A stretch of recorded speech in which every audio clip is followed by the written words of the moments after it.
Noches Rusas es un intento sumamente modesto de programa para entretenernos ustedes y yo en estos tiempos tan difíciles.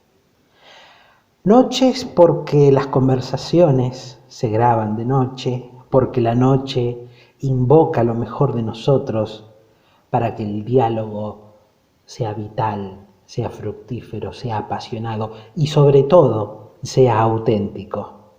En la noche uno dice más de lo que quiere decir. En este programa intento escuchar mucho más de lo que lo venía haciendo hasta ahora. Así que ojalá sea un aprendizaje para mí estos encuentros con amigos y amigas del arte. Rusas las noches porque las hago yo, no porque sean un tributo a la literatura rusa, aunque el juego con Noches Blancas de Dostoyevsky es inevitable, pero no merezco esa asociación. Así que sin más prólogos, sumerjámonos en las noches rusas, donde los artistas nos van a iluminar el camino.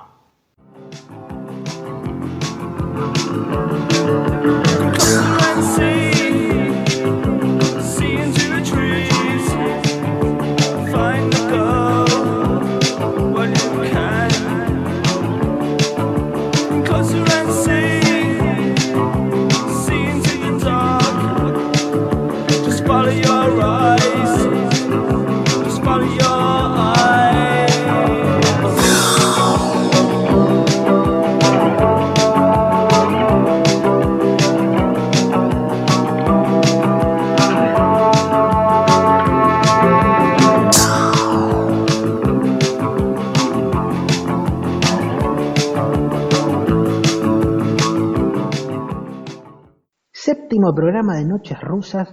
Ustedes no saben el invitado que tengo hoy. No me costó mucho conseguirlo. Yo pensé que me iba a costar muchísimo más. No porque él sea inaccesible, todo lo contrario. Es un amigo, es una persona a la que yo le debo uno de los momentos más felices de mi vida, que es haber pasado por la radio. Y de hecho, si hay que pensar a Noches Rusas, hay que pensarla como una consecuencia de la furia del libro, de la necesidad de explorar espacios radiales, aunque este no lo sea estrictamente.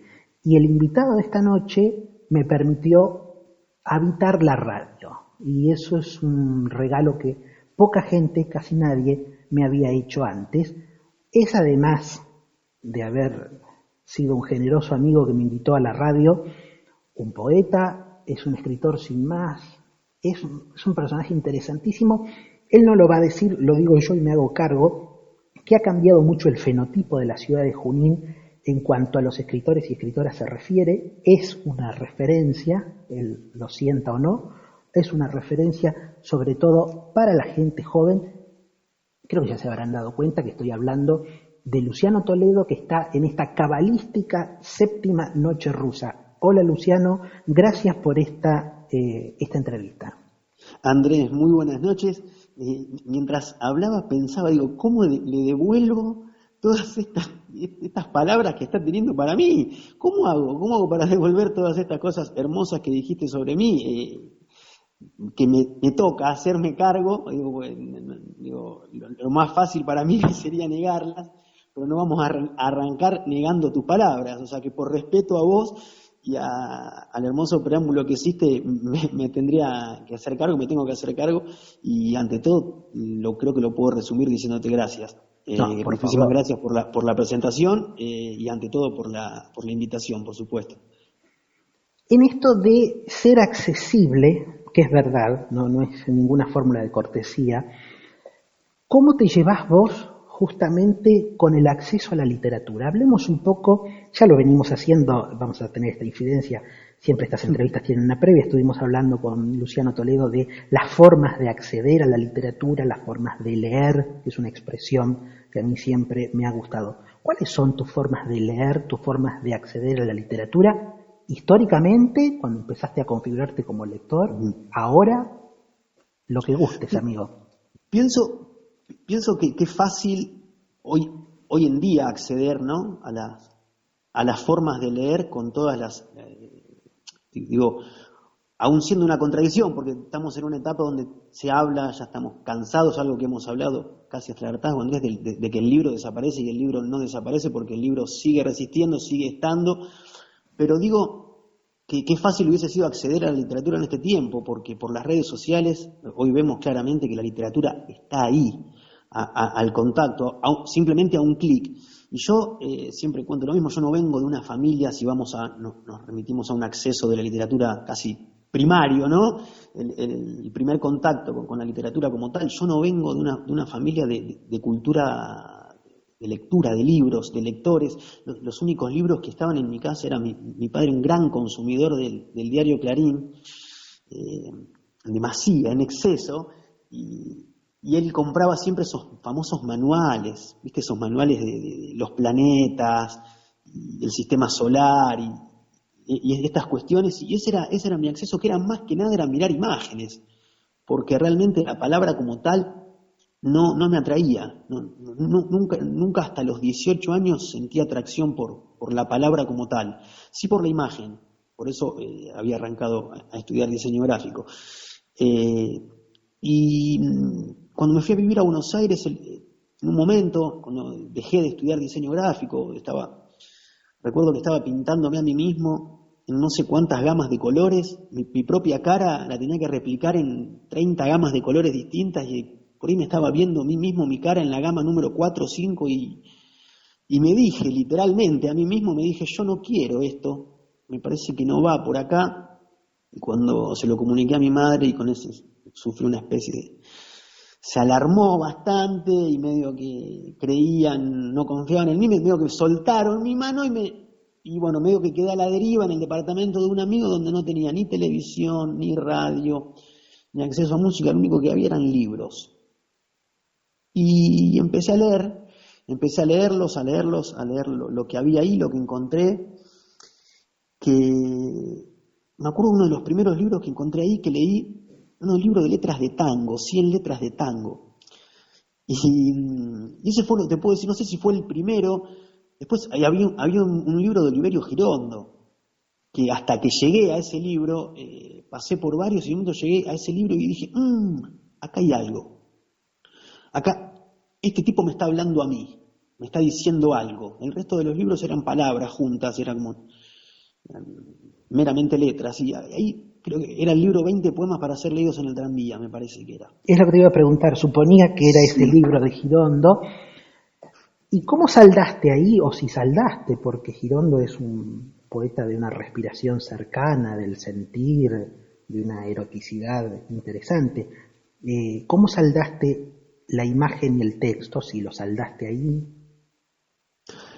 Pasa que me acuerdo que me llamaban la atención, también él hablaba de ciudades, me acuerdo un poema de Biarritz, creo que es en ese libro, porque se me mezclan también, no sé si era Espantapájaros, o bueno, hablaba de algunas ciudades, había unos paisajes de Biarritz, de algunos lugares, y me acuerdo de semáforos con ictericia, algo así puede ser, que decía sí, seguro. Sí, una imagen así, digo, esto está buenísimo, digo, por su brevedad, y la imagen la despertaba, ¿viste? Yo antes, esto que te decía, en el tango había algo, en las letras de tango había, ¿viste? Pero era como medio monotemático, todo, ¿viste? Había mucha nostalgia, mucho canto a lo que se fue, y pasar por ahí de esas letras de tango a Girondo, que era otro lenguaje, pero a su vez quizás no, porque quizás no, había un poco de esa cuestión porteña, pero había juegos de palabras, y también había, me acuerdo en ese libro, que son caligramas, ¿no? Creo que se llaman. Sí. Había algunos caligramas, y digo, mirá el orden de las palabras, cómo están, forman algo, y subo las escaleras para arriba y bajo las escaleras para abajo, y en ese juego él subía con las palabras y bajaba, ¿viste? Eso ahora que lo pienso un poco, me digo, esto está bueno, acá como una atracción, un camino, ¿viste? Como que vi una lucecita como diciendo, a ver, seguí por acá, a ver qué hay, ¿no? Era como una puerta de que entra, creo que acá puede haber algo que te interese. Y me parece que si tengo que tomar un libro de entrada a la poesía es 20 poemas, porque antes yo había, como te digo, recorrido, y creo que ya lo hemos hablado, a Lorca, a Lorca al Lorca más del folclore, ¿no? De ese folclore gitano, de esas rimas en un punto casi sonzas, ¿no? ¿Viste? Sí, Yo te decía, y yo que la llevé al río creyendo que era mozuela, pero tenía marido. sí, sí. Ni nardos ni caracolas tienen el cutis tan fino.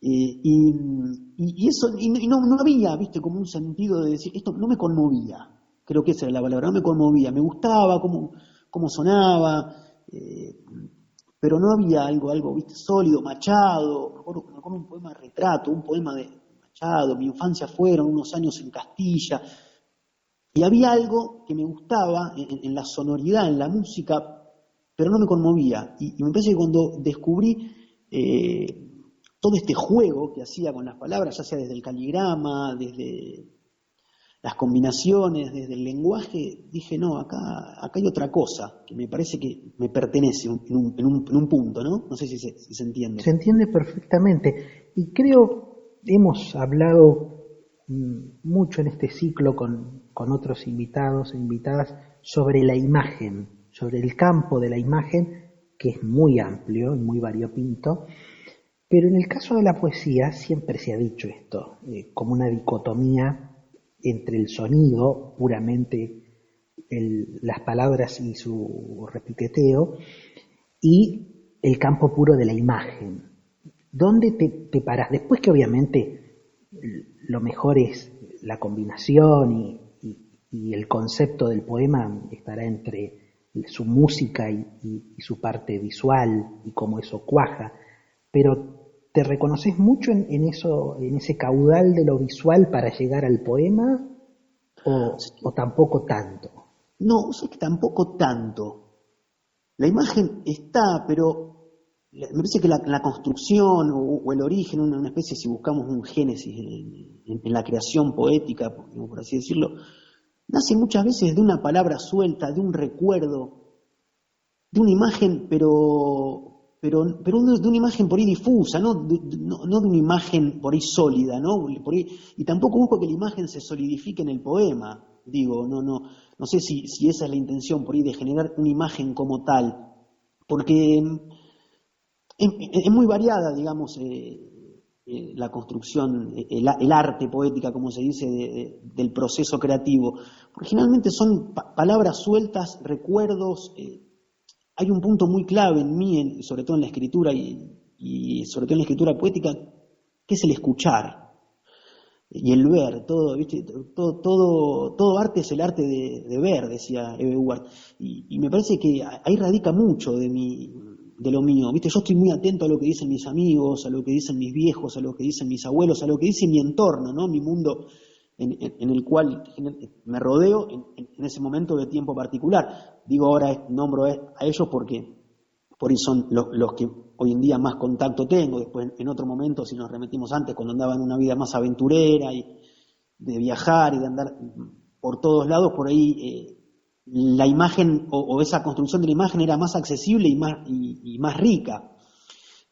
Ahora me nutro de muy escasos elementos para el momento de construir la poesía, entonces como visualmente son muy pocos, va más en el diálogo, en lo que dicen, en lo que hablan, en lo que dicen mis abuelos, en lo que comentan mis amigos. Me parece que en la gente que nos rodea hay una riqueza literaria que si abrimos o paramos un poquito las antenas, hay que transcribirlo nada más. Sí, que es verbal. O sea, hoy si tuviéramos que dirimir la cuestión, que no es obligatorio dirimirla en términos de los sentidos, no es tanto la vista, sino es el oído. Uh-huh. Ajá, está bueno eso, sí, claro. Y en un momento, digamos, donde estamos con el acceso a la imagen más que nunca, digamos, pero siempre en toda construcción literaria, siempre el diálogo, las palabras, lo que dicen la frase. Yo tengo una libreta donde anoto, que no llevo siempre conmigo, pero generalmente la llevo, y donde siempre, o en el celular, ¿viste? Por ahí estoy hablando con un amigo y dijo algo, la madre dijo algo, comentaron algo y enseguida yo lo anoto, y eso quizás después queda ahí anotado, perdido, pero muchas veces sale un poema de ahí, sale un poema que contextualiza lo que está sucediendo, que se desprende de otra cosa, que genera, digamos, no, tampoco digamos, bueno, la ficción, digamos, sabemos cómo funciona en este caso, no es meramente siempre textual ni autobiográfico en lo que sucede, en lo que está sucediendo a raíz de esa frase, digamos, ¿no? No, sin duda hay que tejer mucho y buscar una textura. Y digo textura, ¿significa algo para vos el término textura en un poema o te parece un esnobismo? Y textura, me decís textura y lo relaciono al sabor, que no tiene mucha relación quizás, pero me decís textura y lo relaciono a un sabor, si es dulce o amargo, una textura, una textura, no sé si en la poesía puedo definir o reconocer una textura como tal. Puedo reconocer quizás una nostalgia, una melancolía asociada a una cuestión más gris, a una cuestión más existencial, más profunda, o una cuestión más ligada a banderines de colores, como digo, que es por ahí la poesía que más me gusta. Digo, si tengo que reconocer una textura, serían como una gama de colores, no sé si como una paleta de colores. Para mí la poesía tiene que funcionar así, digo, debe tener color. Yo creo que por eso tengo esa cierta resistencia con Pizarnik, algo que hemos hablado muchas veces en su momento, de la cual valoro muchísimo su técnica, su calidad poética mayor, pero su temática me entristece demasiado. Sí, y a eso iba a ir, justamente, ya que nombraste a Alejandra, ¿qué te pasa con ese soplo anímico? Porque entiendo perfectamente, y los oyentes también, esto de la textura y hacia dónde preferís mirar, o qué significa textura para vos, pero ¿y el soplo anímico y las emociones y el vértigo de dejarse llevar? ¿Hasta qué punto sí, hasta qué punto no? Tampoco digo, a ver, es que mi poesía o mi pensamiento literario o de vida, digo, porque están bastante relacionadas la literatura y la vida, digo, es una oda a la felicidad, digo, no, tampoco. Y cuando te digo estos banderines de colores, yo me imagino, ¿no?, los banderines de colores, pero después de la fiesta, no, Sí. no el durante de la fiesta, ¿no? Los banderines adornando un paisaje de algo que sucedió, pero que están ahí, demostrando que hay color. Porque me cuesta muchísimo trabajar desde la melancolía, desde el dolor, desde la nostalgia. Yo me considero muy nostálgico, muy melancólico también, pero no la utilizo para crear, la utilizo para tomar carrera, la nostalgia. O sea, recurro a ese atrás para ir para adelante, digamos. A ver, somos gente del sur, Andrés, digamos, nuestra construcción histórica es una sucesión de añoranzas. Tomamos mate amargo, nos vacunaron con el tango, ¿viste? Cantando históricamente a lo que se fue, como te decía con esto de las letras, ¿no? O sea, es como casi congénita, ¿viste? Para nosotros. Entonces, trato de que vaya por otro lado, digo, vivimos viendo goles de Maradona, ¿viste? En un punto, ¿no? Siempre volvemos a ese pasado donde fuimos felices. Bueno, ese pasado es hermoso, es la construcción histórica, ya sea personal, general nuestra, bueno, pero desde ahí es ir para adelante y ese impulso, ahí sí digo, bueno, acá viene el color, vamos siempre tratar de darle esa impronta de color, de felicidad a la poesía, si se puede llamar a la poesía algo, ponerle la palabra felicidad, que no tiene mucha relación, ¿no? Pero creo que más o menos se entiende el concepto. Sí, claro. Me quedé pensando en los banderines porque, como me suele pasar cuando leo tus textos o cuando conversamos, las imágenes están muy bien elegidas, o como sea que haya que definirlo, digamos.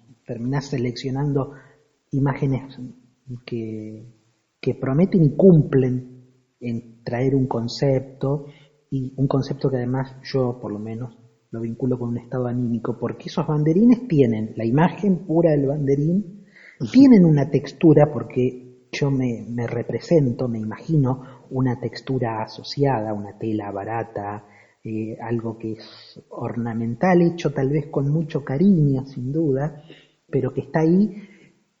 También me imagino la fiesta en su declive, a mí siempre me ha entusiasmado los que llegan cuando la fiesta ya terminó y que su vida puede ser descrita como el arribar continuamente a una fiesta que ya terminó o peor aún, ni siquiera que terminó, que está terminando y quiere ser reiniciada y ya no, porque el momento más interesante ya pasó y al mismo tiempo, bueno, me lleva a ese estado anímico, ¿no? El banderín es el esfuerzo por mostrar algo, por ornamentar, por marcar una identidad también, aunque sea circunstancial, Y bueno, y también un fracaso. es que esa imagen que yo creo que la utilizo en un poema, la imagen de los banderines de colores como que dice el del suegro peronista, me parece que no, Sí, un amor con sobremesa y banderines de colores. Bueno, fíjate, con sobremesa, no con la sobremesa, o sea, ya pasó la cena, ¿no? si no es el Con primer sobremesa plato. y con banderines de colores, digamos, no estamos hablando no con cena con la sobremesa, digamos, ese después. Digo, retomo algo que te había dicho con esto con respecto a lo de la nostalgia o la cuestión esta de intentar buscar despertar cierta felicidad en el poema. Algo que se recurre, una herramienta a la que yo recurro mucho es el humor en la poesía, para lograr eso, digamos. El humor el humor no, viste, no chabacano, ¿no? Digo, no sin caer en una cuestión, sino el humor, y tampoco un humor fino, un humor poético. El hecho de burlarse de determinada estructura, digo, de determinada estructura social, desde las instituciones, desde los gobiernos, pero también digo de burlarse de la asfixia cotidiana, ¿no? Me parece que en esas dos, en lo macro y en lo micro, por así decirlo, funciona ese humor como paliativo y a su vez como intentar como recurso contagiar o despertar otra cosa en el lector. Sí, sí. Y ahí te propongo otra palabra, así como te propuse textura, te propongo crítica, porque nos acabas de decir el humor como una forma de mostrar y de cuestionar situaciones de la vida cotidiana. Siempre volvemos, pero volvemos porque nos gusta, a la figura del hombre que lava el auto y que está como en una especie de eterno retorno del lavar el auto. Ahora, la pregunta es, vos eso que puede ser un humor, una forma del humor, ¿lo ves como un ejercicio de la crítica o preferís no ser leído desde un lugar tan sociológico?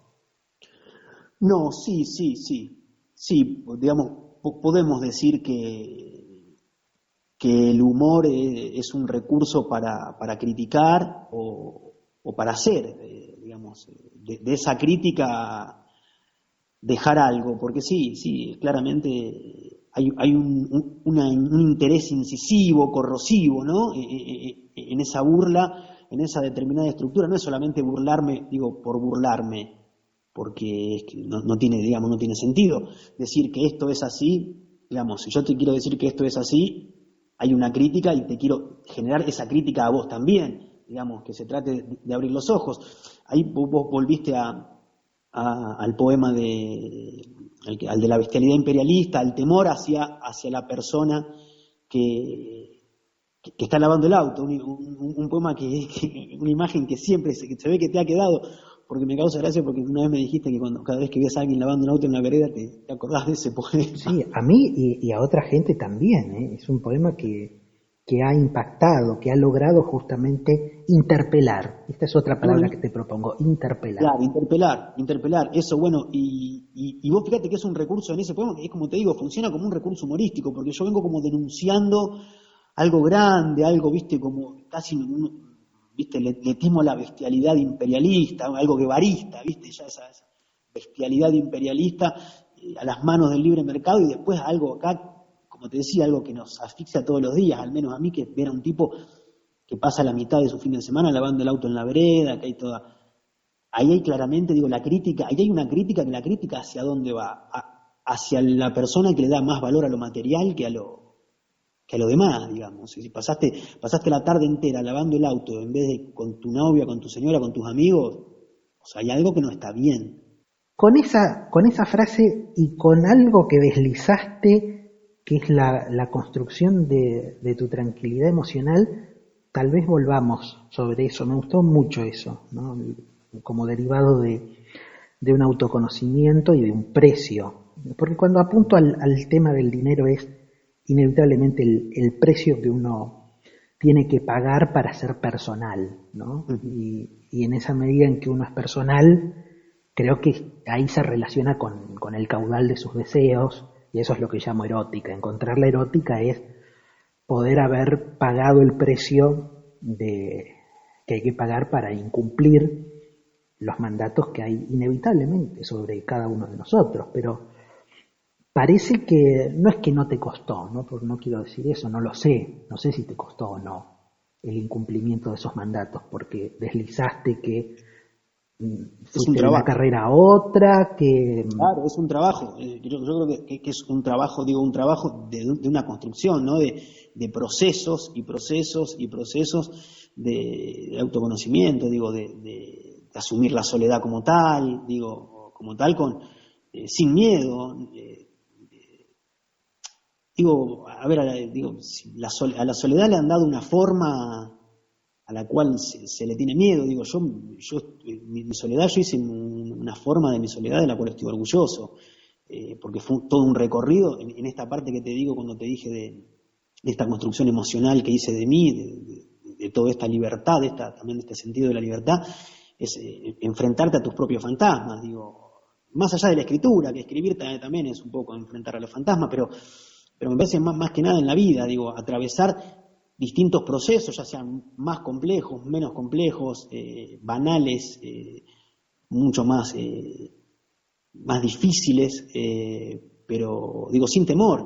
Y creo que después de atravesar todo eso, que a mí me ayudó muchísimo para lograr toda esa tranquilidad, digo, tampoco sin ser, digo, no estoy hablando desde un Buda, no estoy hablando desde el Nirvana, pero digo, como que tengo bastante claro en esto de los límites y de lo que me conmueve y lo que no me conmueve en cuanto a la emoción. Y digo de la soledad porque yo estoy muy tranquilo con mi soledad, con mi forma que yo le di. Me parece que han construido el amor de una manera tal que parece que la soledad, quedarte solo, o sea, que estar solo es quedarte solo. Digo, yo no hablo de esa soledad, digo, porque esa ya es otra soledad, digo, que la soledad que nos debe preocupar es el abandono del Estado, y ya entramos en otra cosa más amplia, ¿no? Pero yo he hecho una construcción de mi ser que viene en base a la libertad, digamos, y esa libertad es una consecuencia de entender la soledad, de entender la tristeza, de entender la alegría, de entender un montón de procesos que tuve que atravesar, que se vieron por ahí muy condensados en esos 2 años que yo viajé por Latinoamérica. Esa fue una escuela de formación para mí, mi forma de ser y para lo que soy, digamos, exacerbó, amplificó un montón de cosas que estaban y después generó y se plantaron semillas de un montón de cosas que tiempo después nacieron en base a esto que soy. Siempre hablando, ¿no? Que el viaje se puede replicar en un montón de aspectos de la vida, pero yo hablo más que nada de esta seguridad que volvíamos recién, de esta seguridad emocional, ¿no? Sí, no, se entiende perfectamente. A la soledad históricamente le han negado el ser, y hay un ser de la soledad que hay que descubrir. Cada uno tendrá que ver cómo llena ese recipiente de ser que le es propio a la soledad. Pero me parece que y tiene mucho que ver eso, creo, con los fantasmas, que eso tal vez sí se pueda identificar más, los fantasmas. Pero si quiere, de fantasmas, de renuncias, de compromiso, sin volver convertir esto en una charla psicoanalítica, no es la intención, pero tal vez podamos seguir viajando por estos significantes cuando volvamos de una pausa, si le damos un descanso a los oyentes. ¿Le parece bien, Luciano? Bien, le damos un descanso a la psiquis, un poquito. ¿Cómo no? No se vayan, hay muchísimo más de Luciano Toledo en Noches Rusas.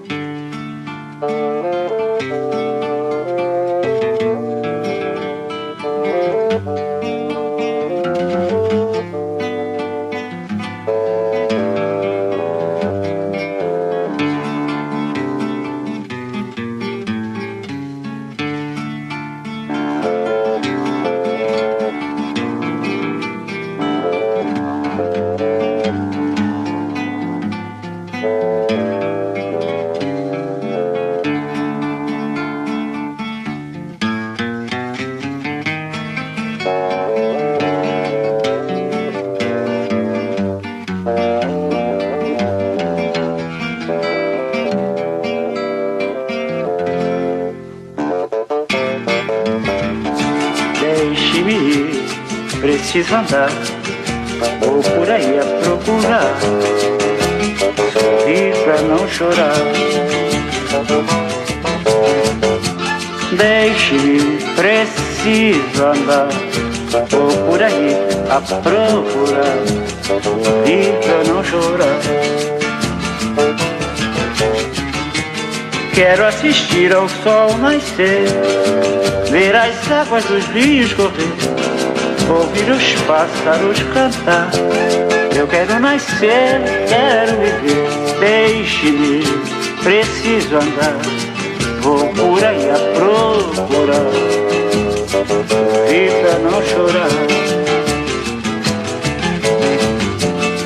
Se alguém por me perguntar, diga que eu só vou voltar depois que me encontrar.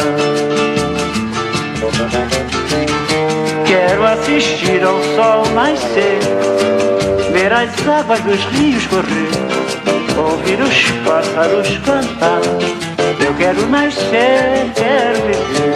Deixe-me, preciso andar, vou por aí a procurar, sorrir pra não chorar.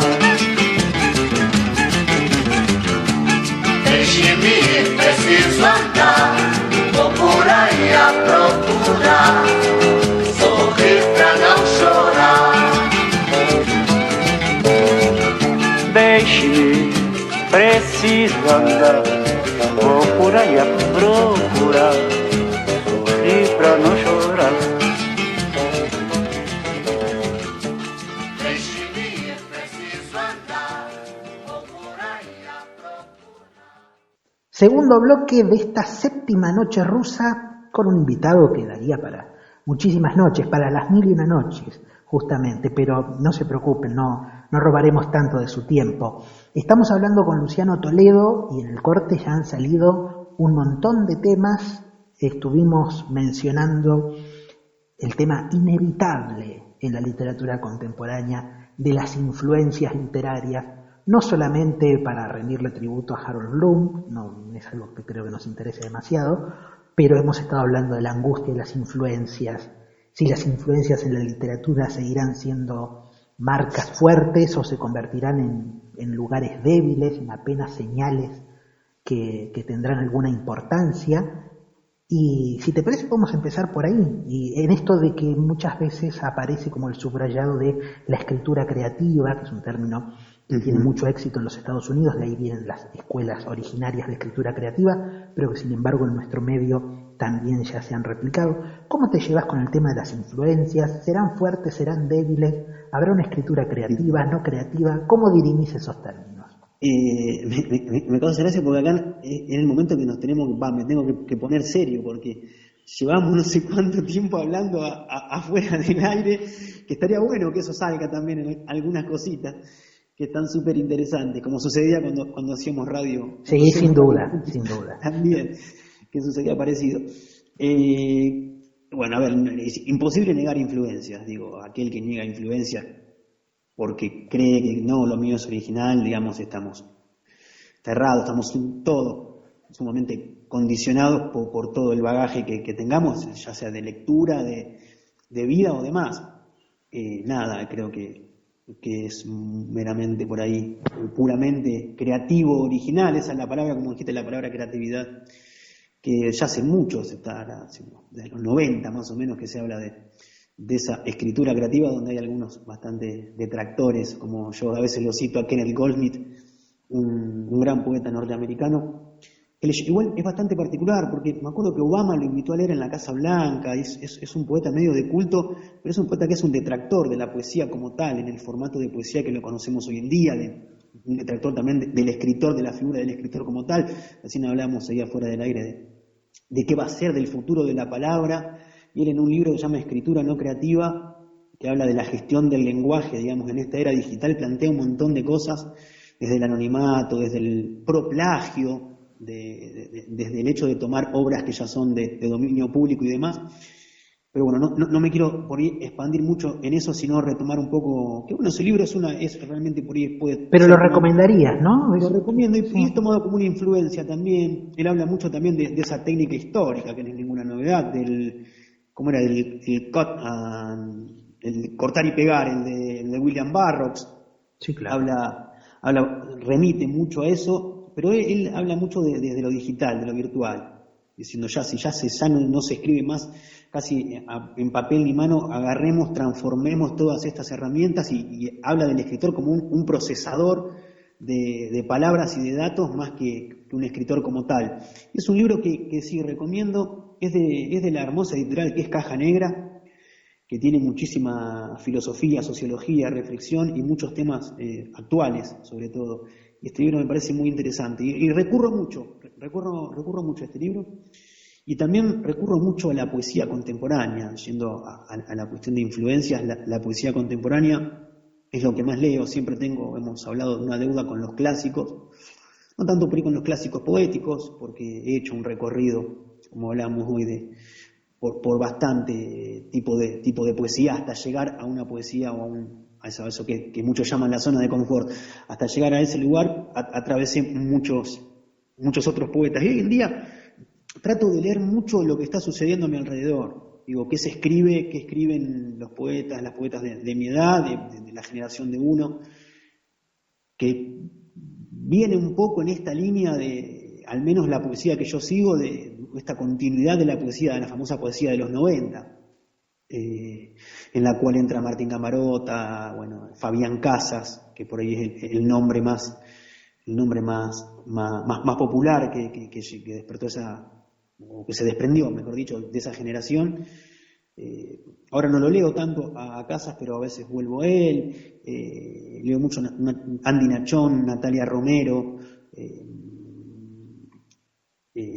Gustavo Yuste, otro poeta contemporáneo, otro poeta también que se llama Walter Lescano. Digamos, esos son todos poetas que están más o menos por ahí, por así decirlo, en lo que uno anda y me gusta seguirlos.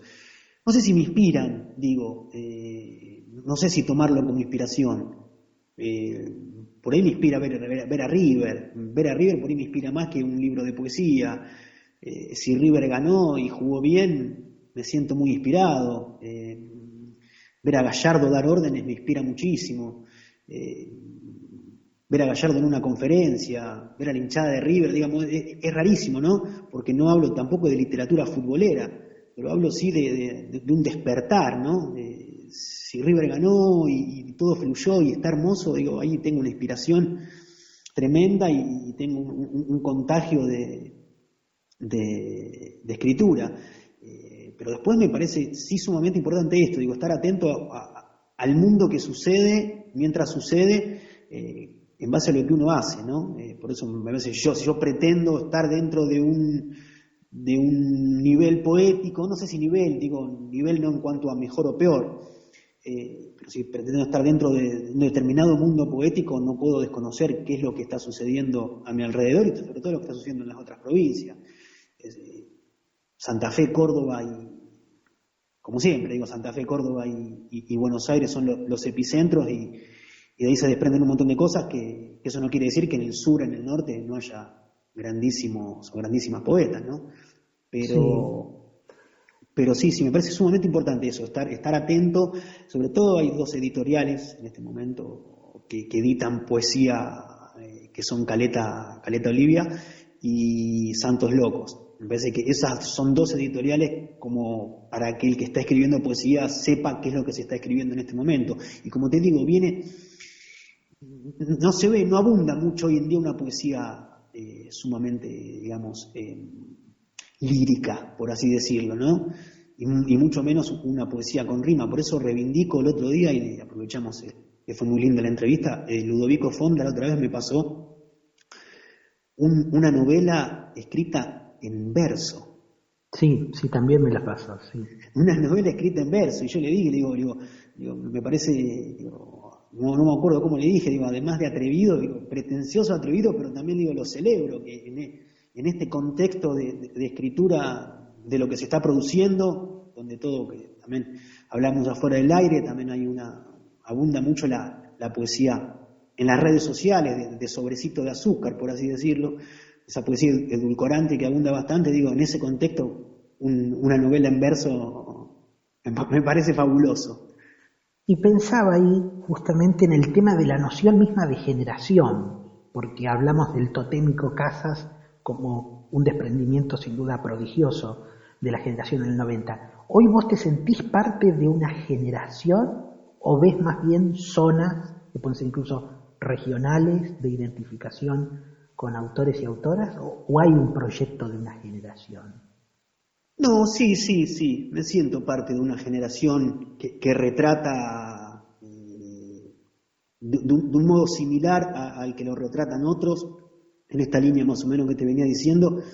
Digo, no sé si pertenezco ahora o no, eso no lo decido yo, quizás sea una pretensión pero me reconozco entre ellos. Por ahí, digo, no dista mucho, no hablo de una cuestión de calidad, digo, ¿no? Sino de la intención y del lenguaje utilizado y el fin, ¿no? Ese fin de transmitir, de comunicar. Me parece que hay una intención conjunta, y bueno, por eso yo digo, yo he publicado en 2 editoriales independientes que están nucleadas en lo que es la COP, que muchos de estos poetas que te nombré están ahí también, digamos. Es como formar parte de ese círculo, casi de un modo, digamos, no buscándolo, pero sí, pero me reconozco en ellos y sé que estoy ahí, digamos, en parte de esa generación, que formo parte y que trato de retratarla más o menos con el lenguaje que ellos o ellas utilizan. Sí, y se reconocen como los miembros de una manada que tal vez se identifican de esa manera, ¿no? Sí, no sé si manada, son, viste, esos nichos, ¿no? Son como esos nichos que digamos, estamos en en las redes sociales, ese círculo, y es el círculo que está nucleado por la FLIA, que es la Feria del Libro Independiente y Autogestiva. Digamos, es como un microcírculo de una literatura, en su momento se llamaba under, ¿viste? Que nace un poco así, ¿no? Como esa literatura under, con esa impronta de la Feria del Libro Independiente y Autogestiva, con esa línea, porque yo esto me nutrí mucho de esto cuando viví en Buenos Aires, digamos, con lo que era el slam poético, la poesía en estéreo, que eran 2 poetas leyendo al mismo tiempo, en El Emergente, en La Casona de Humahuaca.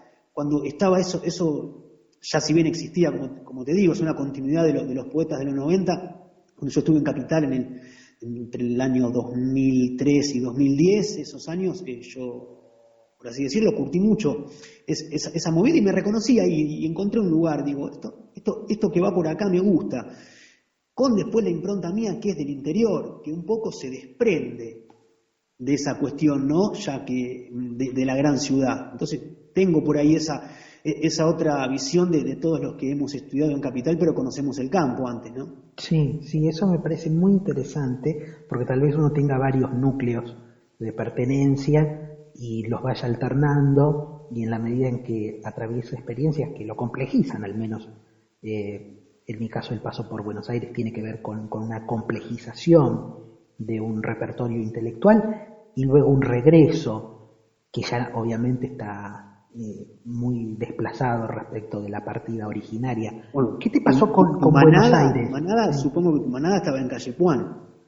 Mi manada estaba en Calle Puan, pero también por fuera, igual es muy difícil, creo yo, no sé cómo lo ves vos, pensarse por fuera o encontrar una fuera radical, porque incluso el under se termina volviendo oficial, de alguna manera, inevitablemente, por necesidad de supervivencia, creo yo, cuando ya se seleccionan los que son los más destacados, destacadas, sí, los que más se destacan. Eso ya pasa a otro circuito. Entonces también me parece que hay que reconciliarse un poco más con las instituciones, no para ser parte acrítica, sino que inevitablemente uno va a ser institucionalizado, lo que no quiere decir canonizado, sino ser parte de algo en lo cual uno no tiene total injerencia.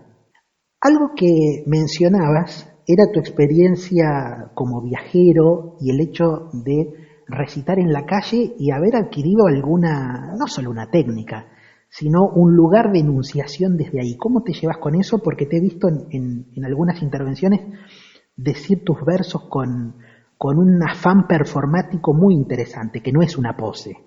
Bien, yo te comentaba eso que, digamos, que no fue casi como pensado de decir, bueno, yo voy a recitar así, con esta impronta, con viste, dejando este mensaje, movilizando tanto el cuerpo. No, se dio, te contaba, porque casi por obligación, porque yo arranqué recitando en la calle, en el año 2010, arranqué recitando. Cuando hacíamos música en este viaje por Sudamérica, cuando hacíamos música, yo metí algunos recitados entre tema y tema, y me acuerdo que el primer recitado que metí, no recuerdo los versos precisamente, pero eran de Nicolás Guillén, del poeta cubano, que era sobre una rumba, una salsita que mis amigos tocaban, y yo tiraba un verso negro, él siempre, un poeta era siempre reivindicando a lo afro, a la negritud, y no me acuerdo, que decía, el negro canta y se ajuma, el negro se ajuma y canta, el negro canta y se va. Una cosa así, y no lo podía decir bajo, o sea, en un contexto de plaza, de calle, de afueras de restaurante, y digo, bueno, de pedo que la gente le prestaba atención a la música, digo, menos le va a prestar atención a una poesía, digo, entonces tengo que hacerle llegar la poesía, digo, y a veces en un punto, puede sonar un poco pedante, pero le prestaban más atención a la poesía que a la música, porque yo tomaba un protagonismo tal y me hacía sentir bastante. Entonces cuando empecé a ver que casi gritando, la gente, yo recuerdo cómo me miraban a los ojos, ¿viste? Eso siempre me gustó, cuando recito, mirar a los ojos a la gente, como interpelarla un poco, depende también qué esté diciendo, y notaba eso, ¿no? Cómo me miraban a los ojos, cómo la gente se quedaba como prestándome atención. Entonces digo, bueno, vamos a meter un par de recitados más, y bueno, después digo, bueno, me largo a recitar por ahí. Tenía un amigo que tocaba el saxo, y nos mandábamos en Lima a los colectivos, y salían recitados, y después, bueno, en Venezuela también, en Mérida, recitaba también arriba de los colectivos, en Maracaibo también, y bueno, entonces arriba del colectivo había que gritar, y entonces yo por ahí entraba, y mi amigo tocaba el saxo, y yo estaba como de pasajero, y por ahí de la nada arrancaba, y ahí siempre trataba de recitar cosas por ahí que impacten y que sean conocidas, Los Nadie de Galeano, Sueñan las pulgas con comprarse un perro, Llamamiento contra la preparación de una bomba atómica de Juan Gelman, digamos, unas ciertos textos relativamente conocidos y con una impronta social.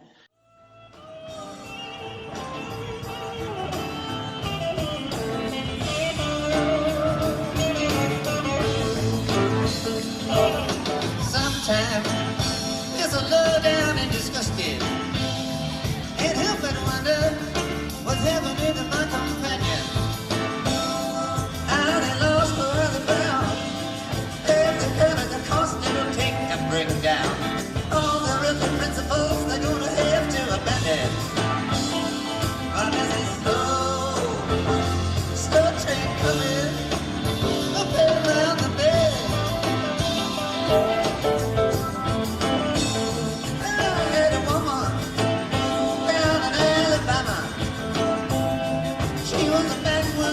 But she sure was realistic. She said, boy, without a doubt, have to quit your message straight now. You could die down here, be another accident statistic. But as a slow train coming around the bend, calling for an oil, controlling American soil. It's just a pill to make you embarrassed. Sheiks walking around like kings, wearing fancy jewels and nose rings, deciding America's future from the dance to them and Paris. But as a slow train coming around the bend.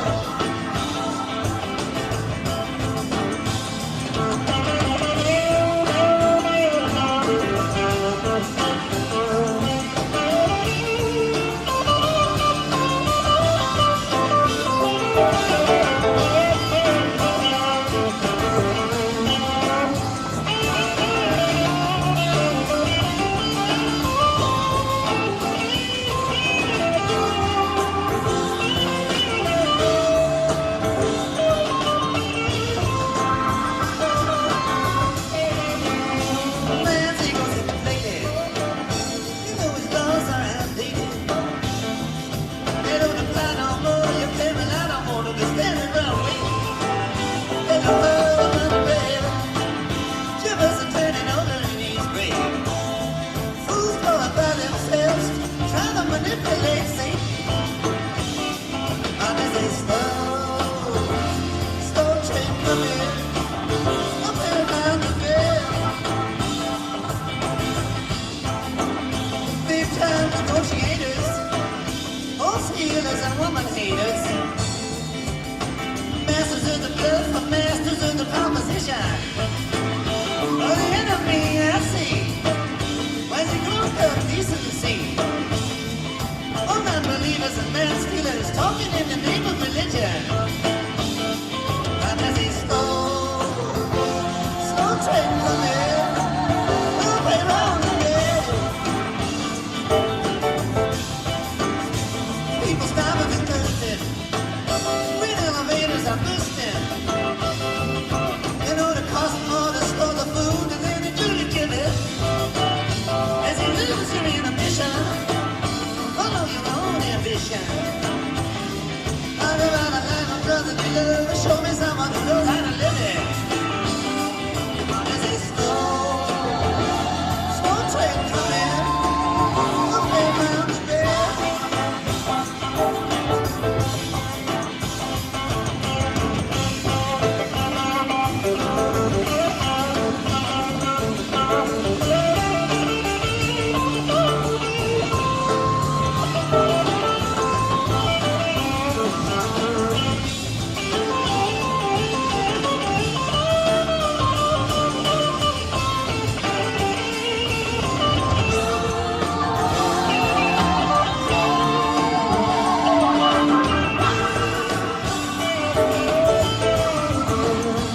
My baby went to Illinois with a man talking but she couldn't destroy.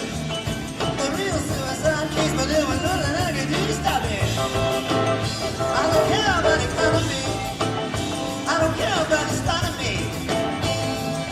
But it shouldn't bother me, see my loved ones turning into puppets. And then they slow train coming up and round the bend.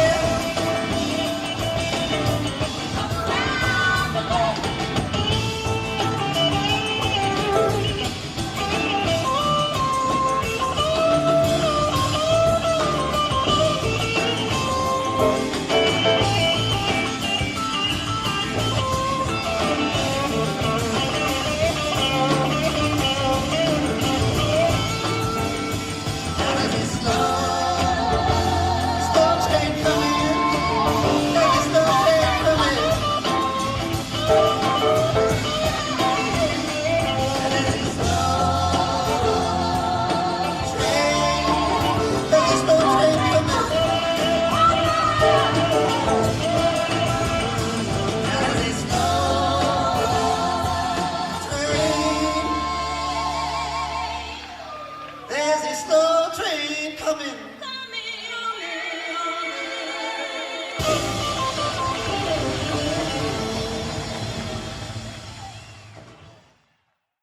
Había como un hacerse oír, una urgencia por hacerse oír en esto. ¿Y cómo reaccionaba la gente? ¿Cómo?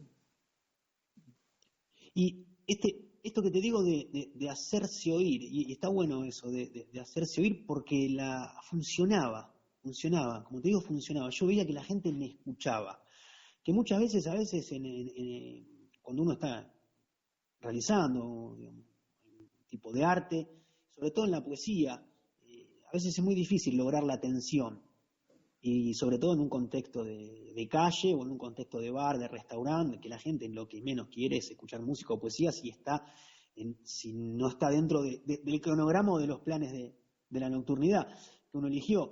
Pero ese hacerme oír, empecé a notar, digo, bueno, la gente me presta atención, digo, sin necesidad de gritar, digo, porque no es gritar tampoco como un loco, ¿no? Y me parece que mucho en el movimiento de las manos, en el movimiento del cuerpo, en acercarte a la persona, en esa persuasión, me parece que funcionaba de un modo muy bueno. Entonces después cuando volví y ya empecé, bueno, en el viaje también, después en un momento, como fue mucho tiempo que estoy viajando, más de 2 años, en un momento ya después empecé a leer textos míos, producciones propias, y funcionaban también en un punto bastante bien en los colectivos. Y dije, bueno, me parece que esta forma está buenísima y es un poco teatral, ¿no? Me parece que Muy, tiene un muy. poco de... claro, me parece, no me acuerdo quién en su momento acá en Junín, alguien, no me acuerdo si, realmente no me acuerdo si Javi Mattioli, Susana Nasser, alguien del palo artístico me dijo cómo llevaba hacia adelante el cuerpo, cómo manejaba los gestos y eso, y realmente mi explicación es esa, digo, no hay un proceso teatral, un proceso, digamos, físico de decir, lo quiero hacer así, me parece que ya quedó por esa, casi por obligación, y me gustó, me sentí cómodo en esa forma de recitar porque siento que me prestan atención, y lo he visto hasta en ciclos por ahí, ¿no? Digo, no quiero decir con esto que me prestaban solamente atención a mí, pero sí he visto, yo soy muy observador, y por ahí cuando leía a alguien antes que yo miraba, de esta mesa están hablando, estos nunca miraron al escenario, y yo decía por dentro, ahora este que no está mirando, lo hago que se dé vuelta, lo hago dar vuelta, Sí. y sí, y era yo ya con la primer palabra, ya trato de, acá estoy, ¿me entendés? Me Bueno, vas a escuchar, aunque no no, quieras, un me vas a poquito me vas escuchar. a escuchar. No, pero creo que es muy orgánico, porque vos decías teatral, justamente yo por eso hacía la advertencia de que no es una pose, eh, pero puede ser teatral en un sentido noble del término, es algo que está incorporado en Sí, vos. sí, por supuesto. Sí, sí, sí, sí, sí, no, que sea teatral no quiere decir que esté ensayado y que sea una postura, no, por supuesto. Teatral en el sentido del trabajo corporal, de un trabajo que hasta en un punto, digo, cuando es con música y poesía, que ahora yo estoy haciendo, siempre estuve con la música ha tenido mucha influencia en mi vida porque he vivido rodeado de músicos siempre, y ahora que estoy con Curruchá, que es esto de música y poesía latinoamericana, y a veces termino como en un estado, viste, como de agotamiento teatral, ¿no? Porque yo veo que en amigos actores que después de una obra, bueno, vos has hecho, y uno queda, ¿no? Como en un estado en una cierta nube que lo envuelve entre el agotamiento físico, mental, y yo a veces después de algún recitado medio intenso, quedo, viste, como un rato en esa nube que bajás, no sé si se Sí, no, comprende. no, sí, no, hay un Es como una entrega, agotamiento. una carga emocional que es fuerte, viste. Sí, No es lo mismo que sentarte y leer así no, más no, no, llano. quedó todo ahí, o lo que uno tenía para dar quedó ahí y parece un lugar común, pero es cierto que lo que uno tenía para dar quedó ahí, después uno se tiene que recuperar energías. Pero qué interesante laboratorio el colectivo, por ejemplo. Pienso en el colectivo, no solo más allá de que hubiera plazas y lugares públicos en general. Es un laboratorio pequeño, controlado, y donde hay que ser muy efectivo, porque entre parada y parada hay que lograr algo. Sí, y está y para los músicos, yo he hecho algo de música también, a veces me animaba bastante de encaradura, es casi de riesgo, tenés que aprender los movimientos del frenado, el manejo del cuerpo, y yo te puedo decir, Andrés, que yo he recitado hasta en talleres mecánicos poesía, o sea que Qué interesante. me acuerdo que en la gran sabana venezolana, en el sur de Venezuela, casi en Rondonia, en lo que es en Roraima, lo que es el norte de la Amazonía de Brasil, y el sur de Venezuela, una ciudad se llama Santa Elena de Guairén. Me acuerdo que un mecánico cumplía años y me hicieron ir con unos amigos a cantarle y a recitarle, y el tipo nunca salió de la fosa y aplaudía de abajo y aplaudía mi poesía, y yo le digo, le estoy recitando poesía a un tipo que está abajo de la fosa, genial. Y el tipo agradecido, después salió, nos dio la mano, me dijo, oh, me gustaron tus versos. Muy surrealista, ¿no? Y después de ahí subirte a un colectivo, y de un colectivo a la puerta de una peluquería, y de ahí al barrio más bajo, Soacha, el barrio más humilde de Bogotá, y después a Usaquén, que era la plaza más rica de Bogotá, digo, y siempre con la misma impronta. Entonces, y ahí volvemos, ¿no? A toda esta diversidad que me formó. No, hay un vértigo que creo es profundamente aleccionador. Y además pensaba en aquello de Pessoa del poeta como fingidor.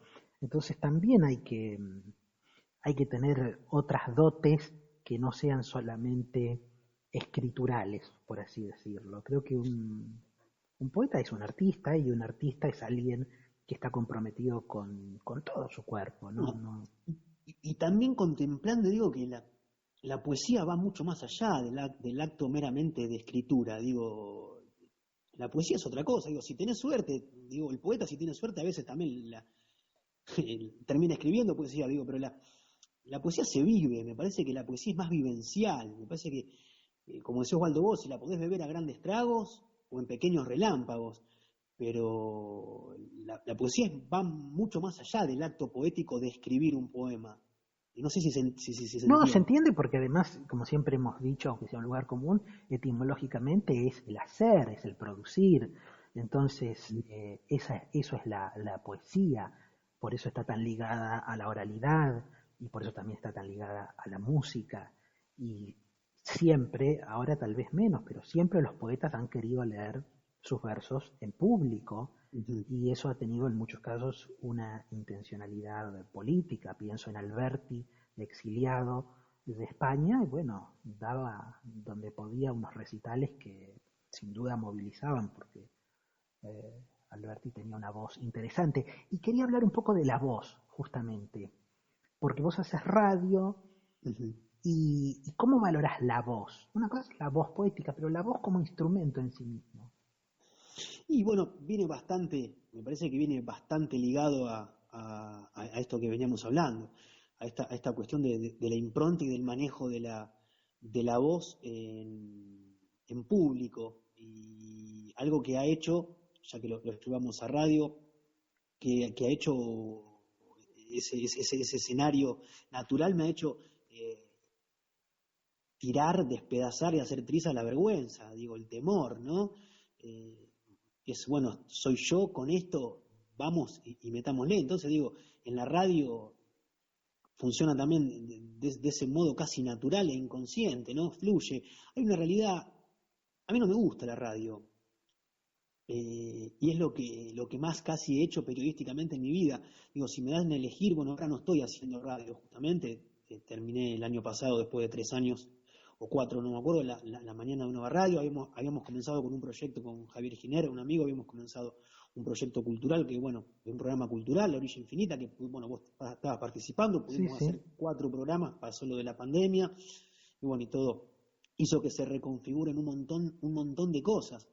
Pero también el periodismo me llevó a la radio, casi me arrastró por obligación y encontré un terreno hermoso desde la producción. Yo me siento más libre y me reconozco más a mí con cómo soy yo y cómo genero, valga la redundancia, generando contenido, produciendo contenido, que llevándolo adelante. Volviendo a esto de la voz, prefiero poner toda esa carga energética, prefiero ponerla en armar algo en donde mi voz no participe. No sé si se comprende. Sí, sí, sí, entiendo, entiendo, sí. No porque, aunque en un punto no estoy conforme porque no soy locutor, digo, tengo una deuda ahí, digo, me hubiese gustado a mínimo saber algunos ejercicios de manejo de respiración, de locución, que si bien hoy en día se está usando cada vez menos esto del locutor en radio, ¿no? Buscan cada vez voces más jóvenes o menos rígidas, por así decirlo. Siento que tengo una pequeña deuda y en radio siempre me sentí cómodo, hasta cuando estudiaba siempre me sentí cómodo del otro lado, produciendo, generando contenido. Siento que ahí que soy muchísimo más útil dentro de lo que es mi inquietud, ¿no?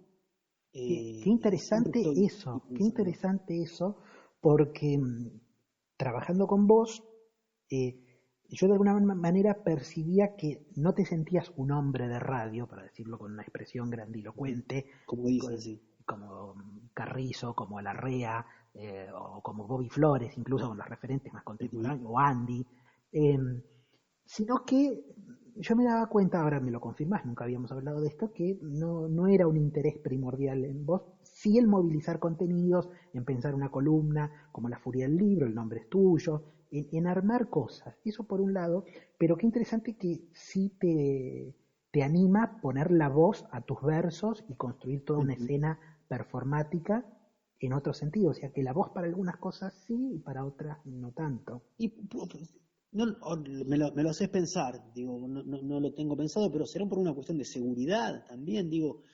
lo estoy pensando en voz alta. Sí, sí. ¿Será que uno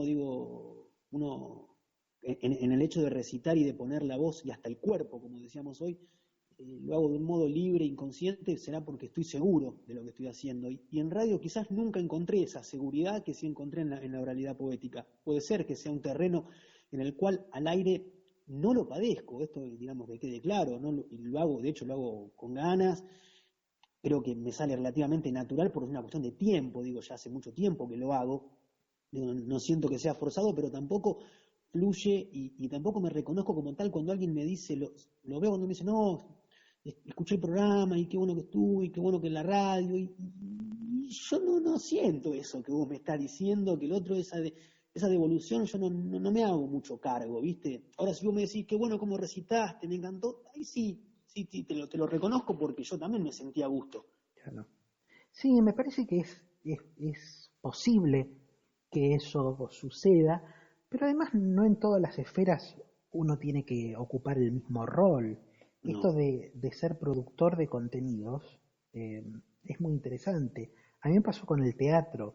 Yo me di cuenta que no me interesaba por Ujú. cuestiones formativas, eh, pero que tampoco estaba interesado en subsanar profundamente. No me interesaba ser intérprete, pero sí me sigue interesando todo lo que está alrededor de la función, desde la Claro. escritura del texto, desde el hecho de ser productor. Es muy interesante producir, es decir, desde dónde vamos a conseguir el dinero, las Ujú. luces, el maquillaje, el sonido y ver a los actores y actrices trabajando, tal vez sí acompañar al director, o sea, siempre hay un centro y hay una periferia en todos nuestros dones, por Sí, no, llamarlo de una manera pretenciosa. y Siempre. además eso también, digamos, está buenísimo, que es lo que nos lo permite el arte misma, digamos, es no encerrarse en, como llaman mucha gente, ese lugar común y quedarse en eso. Digo, el periodismo tiene un montón de aristas, la literatura tiene un montón de aristas. Entonces después es elegir dónde uno por ahí se desarrolla mejor o dónde puede desarrollar o comunicar mejor eso que quiere decir.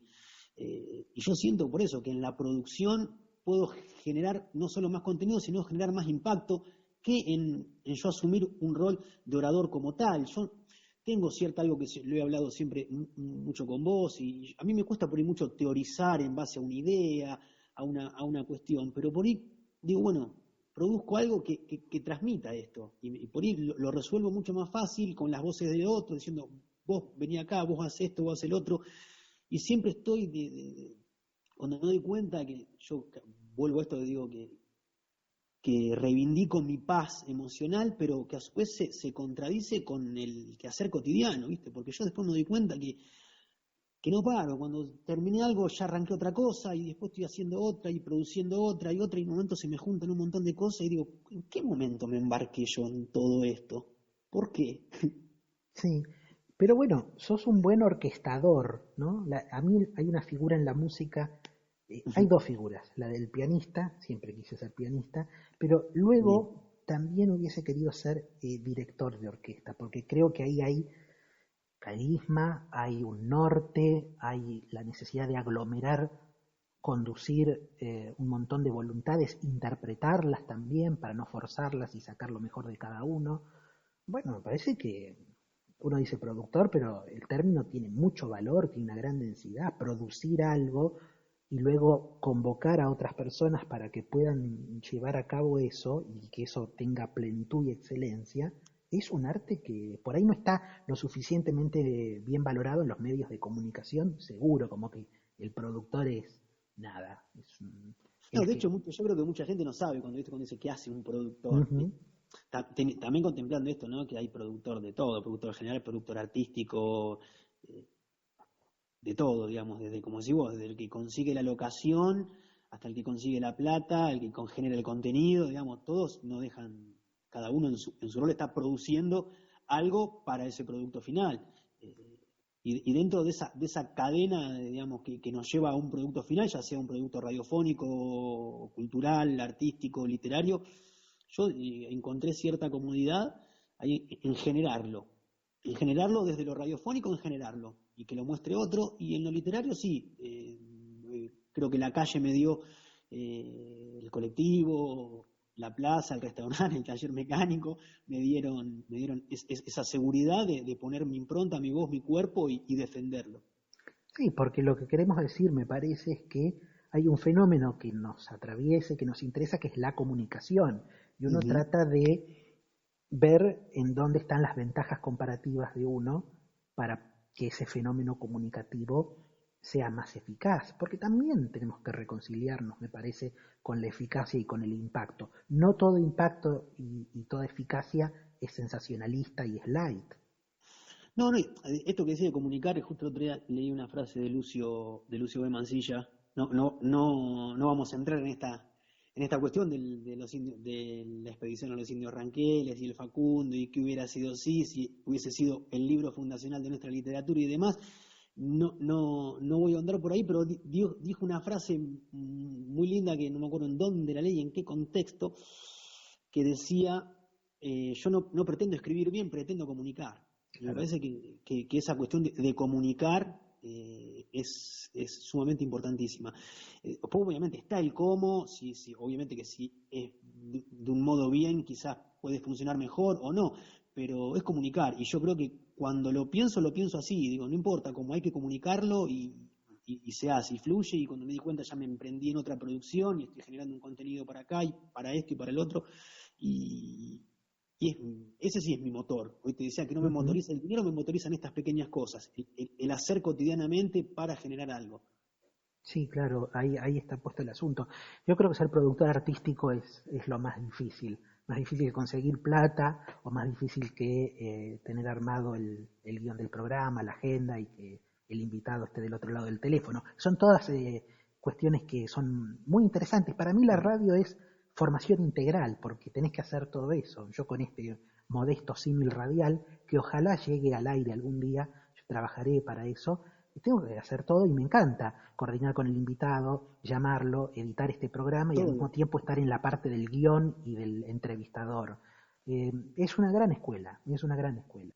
Que en una presentación donde te invitaron a hablar sobre la escritura, creativa o no creativa, no importa la escritura, vos dijiste, deslizándolo con humor, por supuesto, pero con cierta densidad humorística, de que en un momento uno se saca el monotributo y que ahí hay un cambio. Yo retuve esa frase, Sí, me acuerdo, sí, sí. porque marca un poco todo el momento del colectivo, vamos a seguir trabajando arriba del colectivo, que es muy eficaz, de la plaza, de la fosa del mecánico, de la experiencia porteña, y luego la necesidad de no traicionarse, porque no quiero plantearlo eso como una traición, No, no, por sino de supuesto. transformarse en otra cosa. Y también, digo, a ver, porque no quiero tampoco caer como en esto, es una cuestión de tiempo, ¿viste? Las cosas a su debido tiempo. No pienso que pase por ahí, pero sí hablo de un tiempo de formación personal, pero no de formación cultural o de formación, digo, de esto que hablamos hoy, ¿no? De volver a este autoconocimiento, de ese tiempo, me parece. No sé si se entiende la relación. Sí, claro que se entiende. Sí, sí, el tiempo que hay que darse a uno mismo para arribar a lo que uno quiere ser. Claro, a ese Sí, entendimiento, vos como decís, bueno, atravesaste, cruzaste toda Latinoamérica, viviste una libertad tal y que ahora te sacaste un monotributo y estás en tu casa y que no sos un hombre vestido de gris que transó con el sistema. No, para nada, digamos, y no es porque lo hice eso porque correspondía a mi tiempo biológico de joven que solamente puede viajar de joven. No, tampoco, uno puede dejar las cosas y salirse de viaje y romper el sistema cuando se le antoje. Digo, no pasa por ahí. Digo, pasa por un tiempo, como te digo, volviendo a eso, ¿no? Un tiempo de amor propio, un tiempo de respeto personal, de autoconocimiento, esto que parece repetitivo porque lo dije varias veces, pero porque en mí es como una base muy importante de todo. Esa ruptura de temores impuestos, de seguridad, ¿no? sí, claro. Y salió en varias ocasiones el tema de la tranquilidad asociada al autoconocimiento, pero también recientemente hablaste de la urgencia de estar ya en tu próximo proyecto. ¿Y cómo te llevas con la urgencia y la tranquilidad? ¿Cómo convive eso? Sí, no me desvive el hecho viste, decir, uy, no estoy haciendo nada, no estoy produciendo, no, ¿qué voy a hacer el día de mañana? Porque como te digo, estoy todo el tiempo con algo. Y al hecho, uno al entregar tanto, después vuelve. Entonces, viste, por ahí cuando digo, esta semana no hay nada y me escribió uno, che, ¿te parece que hagamos esto? Como te contaba, ahora estoy emprendido en un documental. Yo no, vos me decías hace 20 días, yo ni sabía que iba a meterme en un documental que me está llevando un montón de tiempo de mis días, en el cual estamos asumiendo un compromiso de querer desenmascarar microfascismos concentrados en la ciudad de Junín a raíz del tratamiento mediático que se han hecho de los casos de COVID-19 en la ciudad. Y estoy trabajando en proyectos de libros que me han ofrecido, 2 proyectos de libros que me parece buenísimo, que por primera vez, si todo fluye, no voy digamos, a pagar para publicar. La editorial de Milena Pergamino se comunicó conmigo que quieren publicarme un libro de poesía y lo estamos trabajando con ellos, que la idea es que se publique en este año. No estoy muy conforme con lo que les pasé, estaba muy nublado, les dije hasta acá llegué, véanlo ustedes qué le parece, denle la forma que crean y lo vamos viendo. Y estoy también en un proyecto que también me convocó la editorial Rama Negra, porque yo una vez le mostré a María Silvia Biancardi que había escrito, como yo me nutrí mucho de la rima, como te contaba, leí muchísima rima, mucha rima española, mucha rima clásica, Bécquer, Francisco de Quevedo, bueno, Rafael Alberti, después, bueno, ya no, tenía algunos versos libres. Bueno, después ya viniendo más acá, te hablaba de los poetas tangueros, Celedonio Flores, Evaristo Carriego, Luis Alposta. Entonces yo, toda esa rima, digo, bueno, esa rima está, digo, ¿qué hago con toda esta rima? Yo ya con rima no escribo más. No sé cómo salió, hace un tiempo puse a escribirme rimas para chicos, con una intención de deconstrucción, de una revisión, ¿viste? De algunos temas como Mambrú se fue a la guerra, Mambrú no se fue a la guerra porque la guerra hace daño, Mambrú no se fue a la guerra, no quiere ser un soldado. Y bueno, y por esa línea se lo mostré a María Silvia Biancardi y le gustó, me dijo, acá hay un libro con ilustraciones, así que bueno, estoy también trabajando eso, y esos 2 proyectos me tienen motivado, pero bueno, a su vez también, como te digo, ahora estoy con esto del documental y por ahí mañana me llama otro amigo y me dice, venite a Chacabuco que vamos a grabar, y voy y me meto, y yo, algo que hablo siempre con otro colega que admiro y quiero mucho, que es Matías Canzoneta, yo no conozco el no en lo creativo, en lo literario, en lo que hacer. Yo no, siempre digo que sí, ni sé por ahí en qué me estoy metiendo. Y por ahí después a mitad de camino digo, ¿por qué dije que sí? Pero bueno, yo no dudo, siempre que me invitan a leer digo que sí, sé en el contexto que sea, sé en un contexto donde me reconozco entre mis pares, donde a veces me miran de reojo como diciendo, ¿qué hace este joven aquí? Yo voy. Y yo lo disfruto, sin ningún prejuicio por toda esta construcción que pude hacer de mochilas que me fui sacando a lo largo del viaje, y del viaje de vida, digo, por ahí más o menos. Sí, y por ahí es parte de la ida, no estamos diciendo que hay una vuelta. No, por supuesto. No, claro, es muy interesante. Bueno, pero viéndolo desde afuera, te diría que estás más ocupado que nunca en cuanto... Sí, la verdad que sí, Andrés, siempre estoy en muchas cosas, además de todo lo que me demanda el periodismo, digamos, del día a día, las gacetillas diarias, coberturas, digamos, de la universidad, después notas por ahí más de desarrollo de investigación para el universitario, digamos, y algo que por ahí no tiene relación con lo que estamos hablando, pero que me ayudó mucho en encontrar la voz poética. El periodismo me ayudó mucho a contar lo esencial, ¿no? Esas famosas 5 W del periodismo, ¿no? ¿Qué, cómo, cuándo, dónde y por qué, o quién? Esas, digamos, simplificar esa vieja historia del teatral del menos es más, ese iceberg de Hemingway, ¿no? Mostremos esto, pero de abajo hay mucho más. Me parece que el periodismo me ayudó a encontrar, no el lenguaje, pero sí por ahí la extensión o el modo de contar lo justo y necesario. Sí, bueno, creo que ahí hay un tema interesante para conversar, no para irnos a la génesis de la non-fiction, no para hablar de Capote y de Walsh, que ya son antecedentes que pertenecen a la historia de la literatura o del límite entre la literatura y el periodismo. Pero hoy no sé cómo lo ves vos, que hay un periodismo literario, otra generación, con otra con otra vuelta de tuerca, un periodismo narrativo, muy bueno. En particular yo valoro mucho la obra de Leila Guerriero y creo que vos también. Sí, yo no sé si fanático, pero yo la admiro muchísimo a Leila, que Leila, siempre lo que valoro de Leila no solamente es su capacidad narrativa, periodística y su capacidad de cronicar y de contar, sino su capacidad de teorizar sobre la crónica. Yo no conozco otro periodista que teorice tan bien sobre lo que es la crónica periodística y el fenómeno de la crónica periodística, sobre todo en Latinoamérica. En el libro Zona de Obras, son justamente eso, son artículos, ensayos, charlas que ella ha dado que giran en torno a todo eso, al proceso de escritura y a la teoría de la crónica periodística. Y yo realmente, hoy te decía, yo lo más que leo es poesía, leo después bastante cuento, muy poco novela, y leo también bastante de periodismo narrativo, Leila Guerriero, Gaitalese, Caparrós, Alberto Salcedo Ramos, un grandísimo periodista colombiano que tiene un libro que se llama La Eterna Parranda, que es una recopilación de un montón de crónicas, y que también viene ligado el que es el perfil periodístico. Hay un perfil de Gaitalese que escribió sobre el cantante histórico Frank Sinatra. Uh-huh.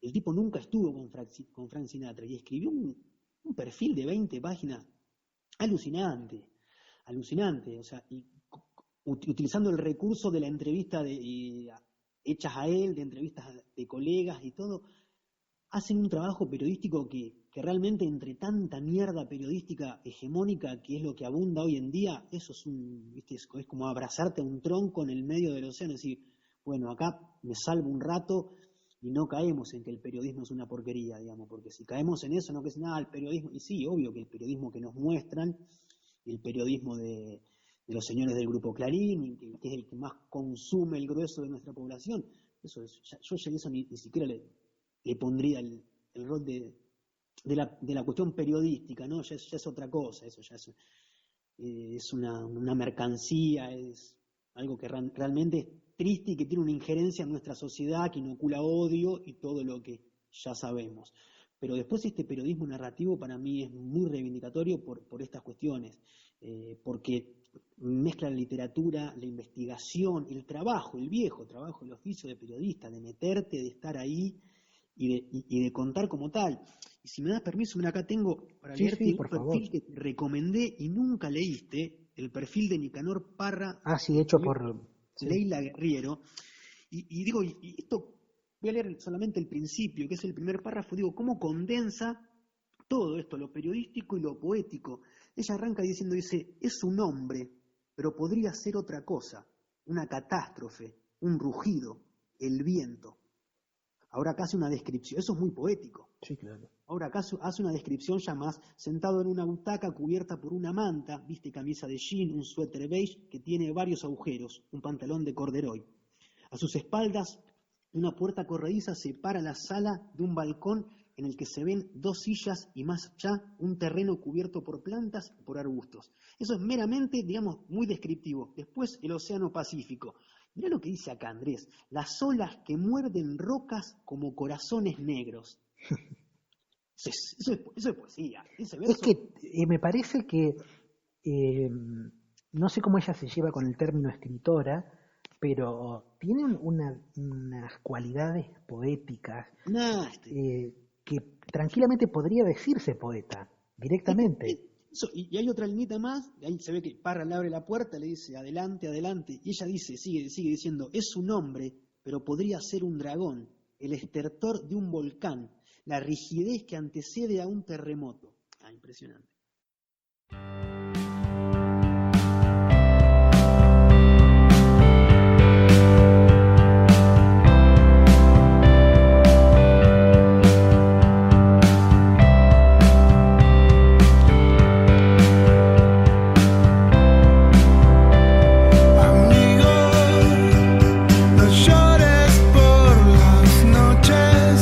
Hora de buscar lo esencial, nena.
sé que no querés hablar mucho de tu trabajo directamente, o leerlo por lo menos, pero el amor en los tiempos de Messi tuvo todo un recorrido por la ciudad. Yo comencé hablando de eso, y tal vez podría ser una buena forma de encaminarnos hacia un cierre. Fue un libro que realmente, asumo yo la responsabilidad de decir esto como crítico, cambió el fenotipo de la poesía en la ciudad. Tuvo una circulación tremenda, tuvo un impacto, tuvo un montón de réplicas. ¿Cómo vos te sentiste? ¿Cómo lo viviste? Independientemente de que compartas o no mi juicio, pero ¿cómo sentiste el hecho de hacerte cargo de ese proyecto, de esa difusión? Ujú. Elena Poniatowska decía Gran- que uno nunca logra nada, pero bueno, no sé, es fácil decirlo siendo Poniatowska. Y por otro lado, como para sacarse de encima todo ese tener que hacerse cargo. Y por otro lado, Marguerite Duras decía, cuando uno saca un libro siempre es un tiempo muy duro para el escritor. ¿Cómo te llevas con eso? eh, Hago un apartadito entre paréntesis, ya que la nombraste Elena Poniatowska y veníamos hablando de Sí, periodismo claro. narrativo. Hay un libro que se llama La noche de Tlatelolco, que es una no ficción, que es un libro que me encantó, que es casi un libro meramente de citas, Sí, sí, totalmente. testimonial, más que de citas, ¿no? Testimonial, pero bueno, cómo describe ella cuando llega a la plaza, el primer párrafo de cómo se entera de lo que ha sucedido es bueno, es una escritora, digamos, ¿qué podemos decir, no? Una mezcla entre periodismo y literatura formidable. Así que también, ya que hablamos de no ficción, La noche de Tlatelolco, Sin bueno, que duda, habla de esa matanza histórica ahí en México de los estudiantes, que tanta relación tiene con los 43 desaparecidos en sin duda. Ayotzinapa hace tan poco tiempo, ¿no? Que de hecho iban a una, cuando los desaparecen, iban a una marcha que se cumplían no me acuerdo cuántos años de esa matanza. Sí, sí, sí. Y de hecho Poniatowska ha pedido por esas desapariciones y es una de las grandes voces públicas que le quedan a este Ujú. continente, que le quedan lamentablemente muy pocas voces progresistas lúcidas. Quedan pocas. Pero ¿cómo te llevas con hacerte cargo Bien, de un libro que tuvo tanto éxito? quizás te sorprenda con con la respuesta. Me voy a hacer cargo porque me pasó algo muy particular. Después de la presentación, bueno, yo te invité a participar, que participaste vos, Horacio, Héctor, el Flora, Flora, ¿sí? Mati, armamos ahí una linda ensalada. Después yo me fui a tomar algo a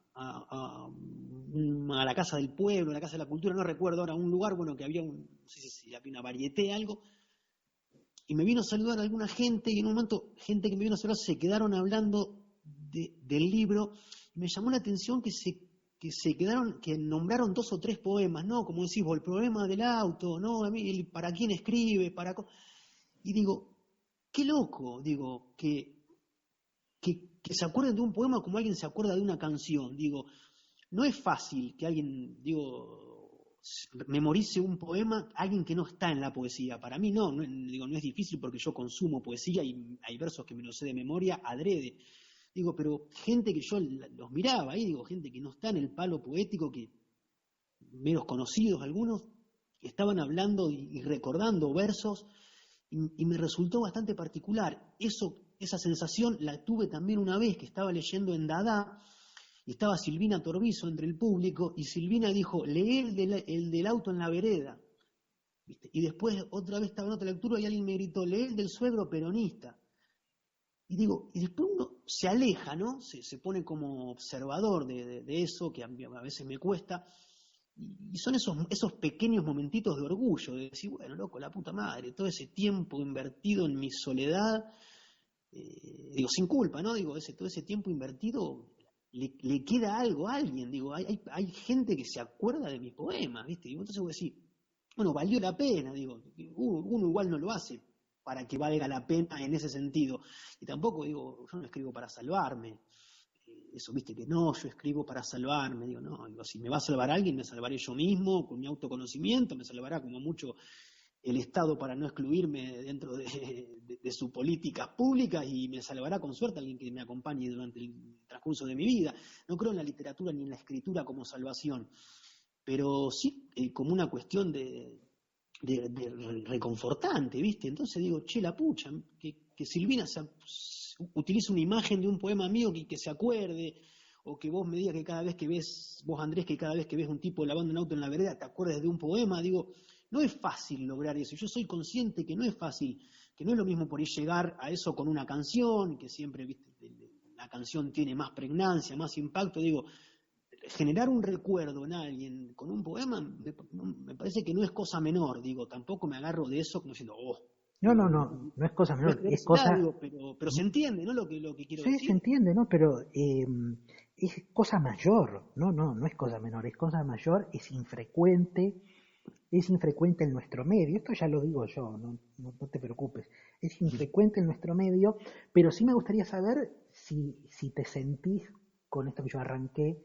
con el preámbulo, parte de una generación, ya lo dijiste, pero un representante icónico, por lo menos en la ciudad, de lo que muchos otros jóvenes quieren hacer con la poesía. ¿Cómo te llevas con eso? Porque te debe pasar. Me cuesta verlo, sos malo, me cuesta asumirlo yo como tal, pero por ahí veo, como te digo, que quien me lo remarque y me lo dice, por ahí, si lo ves porque quizás está sucediendo. La otra vez un amigo me dijo algo medio así similar, me dice, yo siento que vos inspiraste o estás inspirando a un montón de jóvenes que están escribiendo ahora con determinada impronta. Hablo de acá de Junín, Andrés, esto pues, meramente localista, digo. No sé si hacerme cargo, digo, no creo que sea yo. Bueno, a ver, digo, acá lo puedo asumir como tal porque él me lo ha transmitido. Valen Jauregui él me ha venido y me ha dicho, tus versos me inspiran, y eso está buenísimo, y eso es yo siempre le recontra agradezco a Valen. La otra vez que leí en la casa en la Dante Balestro, vino y me dijo, no, me dice, así, a lo natural, ¿no, loco? Me reinspira lo que haces, y bueno, y quiere decir que ahí hay algo que se está germinando en los demás, y está buenísimo, y digo, a ver, qué mejor que no solamente le deje a alguien, o lo transforme a alguien, esto que uno genera, y sino que además lo inspire a hacer. Me parece que es sumamente valorable y sí, y claro que reconforta. Pero después, al momento de sentarte a escribir, eso no existe, Andrés. ¿Viste? Yo no puedo sentarme y decir, bueno, hay gente que está esperando, como ese verso del auto, vamos a ver qué hacemos. Nada, después está la hoja ahí. Digo, tampoco hablo de un temor de hoja en blanco, hay un qué hago. Pero eso no sé si se entiende, eso no existe. Eso está ahí y es una caricia, la caricia está mientras sucede, digo. Siento el tacto, lo reconozco y listo, después se fue. No, sin duda, creo que tenés una relación interesante con el reconocimiento, creo que es la relación que hay que tener dentro de lo posible, porque sabemos que en el arte hay tantísimos peldaños, tiene la escalera del arte, pero yo insisto, no es poca cosa, porque yo no lo había vivenciado en la ciudad, con otro escritor o otra escritora joven, ¿no? Uh-huh. Sabemos que cuando viene Silvia Parraguirre se pone en movimiento una serie de cuestiones en torno a su figura, por ejemplo, o cuando venía Germán García, tal vez con Becerra, por supuesto. o Becerra sí. O Leila Guerriero, pero han hecho la carrera por fuera de la ciudad, siempre en esta distinción entre el centralismo porteño y el interior, y los que producimos en el interior. Es un tema muy, muy complejo muchas veces de saldar. Pero en la ciudad, hablando en los últimos 10, 15 años, yo no creo que haya habido otro escritor o escritora joven que haya logrado ser identificado como tal. Es decir, es el que escribió este libro, o al menos si no lo tienen tan claramente definido, es alguien que hace poesía o yo escuché algo de él. Eso es algo muy infrecuente para nuestro medio. No, estoy remarcando simplemente algo muy obvio. No, ya, muchísimas gracias. Pero creo también que es parte de un combo, ¿no? Me parece que no es solamente el libro y listo. Me parece que uno que también, digo, vos no podés escribir un libro, qué sé yo, una plaqueta como es el amor en los tiempos de Messi, y listo, entregarla y bueno, vamos a esperar a ver si le gusta a alguien. Digo, hay que hacer una cierta militancia de la obra de uno, ¿no? Y me parece que el hecho de recitar la poesía con la impronta, con esto que volviendo a la corporalidad y a todo esto escénico que uno pone, me parece que también viene en conjunto, ¿no? No es meramente el libro solo como tal, no sé si se entiende, me parece que hay toda una construcción que yo hago que es como una defensa de mi obra, ¿no? Como defiendo mi obra con la lectura. Sin con esta duda, postura. sin duda. Entonces creo que es parte de un todo. Yo no sé si el libro solo de por sí con los poemas hubiese por ahí tenido la resonancia que vos estás remarcando acá en este contexto. Me parece que hubiese pasado como un libro más por ahí, pero bueno, yo al militarlo en el sentido de asumirlo como tal y demostrarlo y repartirlo y presentarlo y cuando lo leo enfatizar y me parece que es parte de esa construcción general que hace que el libro haya tenido digamos, el valor que vos considerás que tuvo, por supuesto. Claro, me parece que volvemos a eso de el laboratorio que era el colectivo, a eso performático, Ujú. a ese ponerle algo más al texto o dejar que el texto muestre toda su potencia a partir de comprometer el cuerpo en el decir el texto.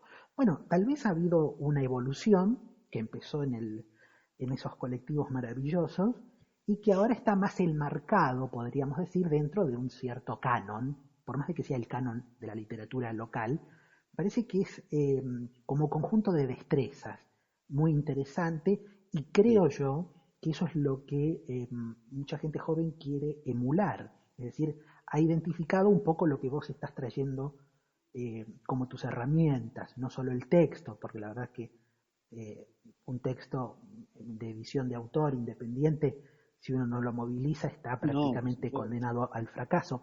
Pero también uno puede movilizar un texto, yo he hecho ediciones de autor, uno puede movilizarlo y sin embargo eso puede no suceder. Entonces, evidentemente hay un plus que te pertenece, que es haber hecho todo eso, pero que las cosas encastren de una manera que el que lo escucha se emociona, porque en definitiva de lo que estamos hablando es de la emoción que produce en el otro, a tal punto de que lo pueda configurar como un recuerdo y remitirse una y otra vez a un poema. Bueno, Y, eso es y algo muy también, extraño.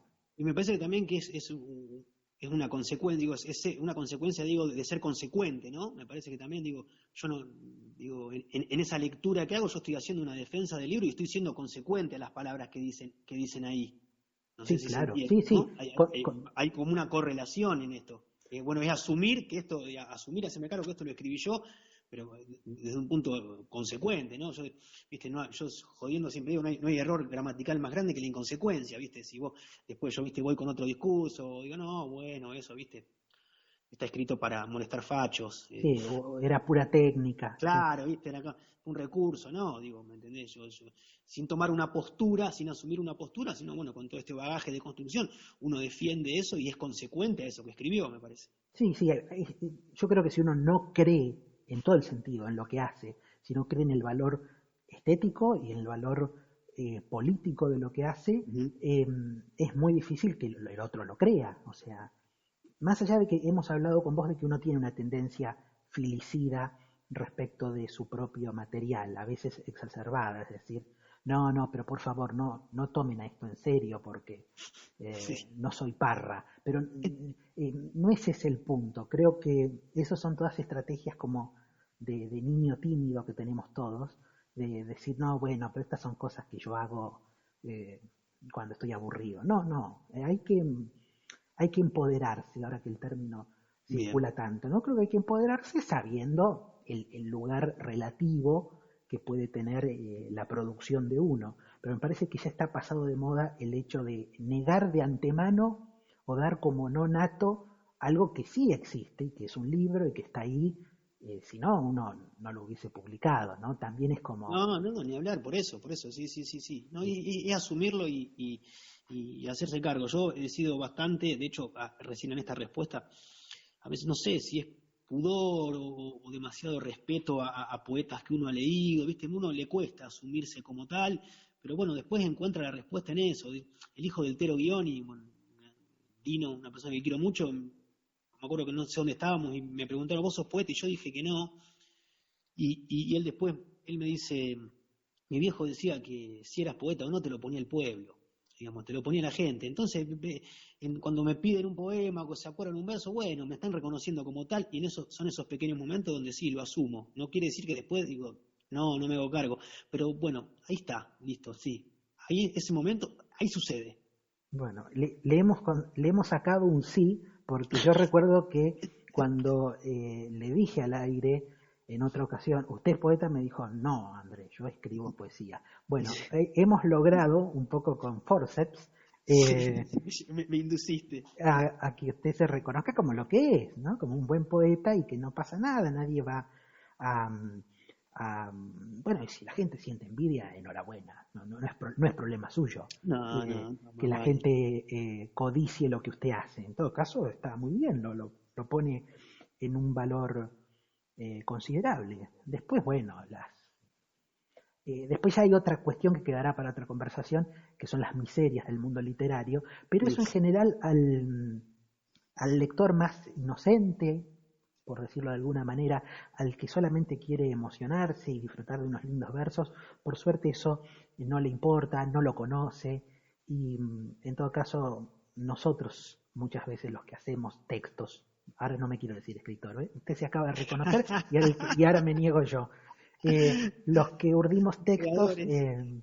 muchas veces sí estamos tratando de hacerle una zancadilla al otro, pero me parece que es por inseguridad, porque también vale mucho la literatura, más allá de que uno, estoy de acuerdo con lo que vos decías, uno no se va a salvar en y por la literatura, evidentemente es algo codiciado y codiciable el tener un texto que sea presentable, que sea del gusto de una cierta cantidad de gente.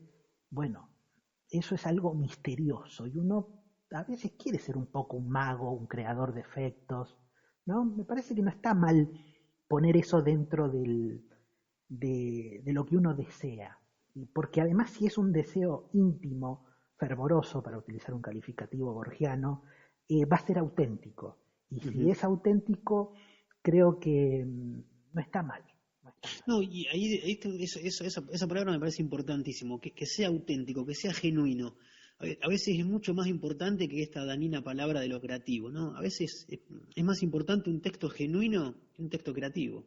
Sí, sí, porque el texto creativo puede estar inferido de una serie de puras técnicas que vienen bien, ¿no? No estamos No, militando en por contra de la supuesto, no, no. técnica, sino que estamos diciendo que si uno no se afirma en un momento con los recursos que tenga y no obra en consecuencia y no está dispuesto a sostener su obra, no habrá taller literario ni gurú que te pueda ayudar a que te hagas cargo de tu producción. Entonces creo que es muy simple como eso, hay que creer en lo que uno hace y también dudar, por supuesto, no estamos hablando Sí, no, no. de que no hay que ser escéptico, porque uno después se encuentra con, bueno, aquí esta misma idea está un poco mejor puesta, o esta imagen aquí está mejor trabajada por otro o por otra, y ahí empieza la capacidad relativa de generosidad que tenga cada uno de nosotros, que insisto, a veces puede costarnos, el ser generoso con un otro, con una otra que también hace textos, pero porque vuelvo a lo mismo, porque la literatura es erótica, es deseo, y así como uno codicia el amante de otro o de otra, también codicia Claro, textos bien, de sí, sí, otro y de otra. la relación. Es la relación. Bueno, yo quiero agradecerle muchísimo este extensísimo tiempo que me ha dado para Noches Rusas. No, Creo que ha Andrés, quedado un más que registro agradecido yo. lindo y ojalá que los y las oyentes disfruten, comenten. Tienen muchísimas referencias que nos ha ofrecido hoy Luciano Toledo para pensar Me la sacaste, poesía. me sacaste algunos títulos que no, que no, que no quiero exagerar, pero que nunca había por ahí asumido cuestiones que las había pensado como tal o me había tocado asumirlas como tal y eso realmente me encanta porque por ahí dije cosas que en otro contexto no me animo y me asumí en roles que en otro contexto quizás tampoco me animo y lo lograste, así que No, bueno, no, me ha dado generosamente muchos títulos. No le voy a revelar cuál voy a poner, ya lo tengo, ya lo he anotado.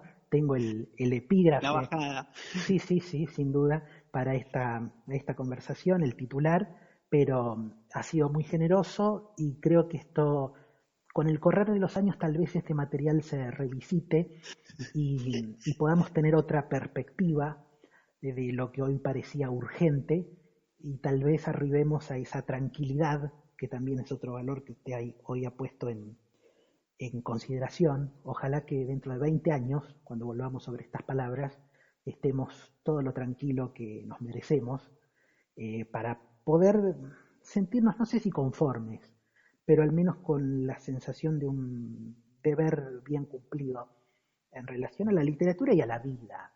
Porque después de todo no se trata de la conjunción de ambas cosas. Así Claro, que si nos ponemos bolaniescos, sí, son las dos lo mismo. son lo mismo, son lo Son lo mismo. mismo. Ojalá cada vez estén más pegadas y sin solemnidad y sin pretensión, y uno pueda entrar y salir de los textos con mucha más libertad, con mucha más autenticidad. Ojalá, yo creo que ese es un porvenir Bien. y podría ser, entre comillas, un mensaje. Pero que esto sea parte de una cápsula del tiempo y dentro de 20 o 25 años volvamos sobre esto y veremos en qué artistas nos hemos convertido. Nos hemos convertido, ¿en qué te han convertido? Pero bueno, Andrés, celebro muchísimo, realmente, celebro muchísimo tu invitación, pero ante todo, más que la invitación, digo que es una anécdota, celebro el hecho de que estés llevando adelante las noches rusas, de que estés, ya te lo he dicho repetidas veces, que celebro, que admiro todo lo que haces por el arte, por la cultura, y bienvenidas sean por muchas noches rusas, más que no son las noches, ya superaste las noches blancas de Dostoyevsky, creo que eran 4 o 5 las noches Sí, blancas de Dostoyevsky. ¿Cuántas eran? por eso no quise ponerle Noches Blancas, porque sabía que iba más para el lado Para de las largo. mil, iba para el lado de las 1001 noches más que para las Sí, me escasas parece noches que vamos por blancas. ahí, sí. Sí, O días y noches de amor y de guerra, no sé. sí, Va más por ahí, pero sí, las noches las superaste ampliamente a las noches blancas de Dostoyevsky. Así que sean muchas más. Y bueno, y celebro que los artistas, los historiadores, pensadores, todas las personas, o sea, hombres, mujeres, todos, trans, quien sea que pase por el espacio, puedan tenerlo, bienvenido sea, y que lo lleves adelante vos, Andrés, lo celebro. Así que más que agradecido por tu invitación y cómo me has hecho hablar. y sí, ha hablado mucho alguien que siempre yo he calificado de hermético y nos ha contado, les aseguro a usted que está del otro lado, muchísimo más de lo que me contó en 2 años, en un par de horas, que es lo que usted está disfrutando en esta emisión de Noches Rusas. Muchas gracias, Luciano, y contarle a la gente que lo que se viene inminente, el próximo programa tendremos a Hernán Merlini, que participó de un film que se está estrenando en la plataforma Cinear, que se llama Bajo mi piel morena, un film extraordinario sobre la vida de 3 mujeres trans en el conurbano. Tendremos a Hernán Merlini, que participó de ese film, que ya vayan tomando nota y vayan viéndolo, está en la plataforma Play Cinear, Bajo mi piel morena, así que hablaremos de cómo fue participar de ese film y un poco de la comunidad LGTBIQ, dado que venimos de transitar el Día del Orgullo. Así que esa será la próxima Noche Rusa y luego hay mucho más, porque la gente me pide salir en este programa, así que fíjese si no será un éxito, que obviamente lo hace usted que está del otro lado. Así que hasta el próximo programa.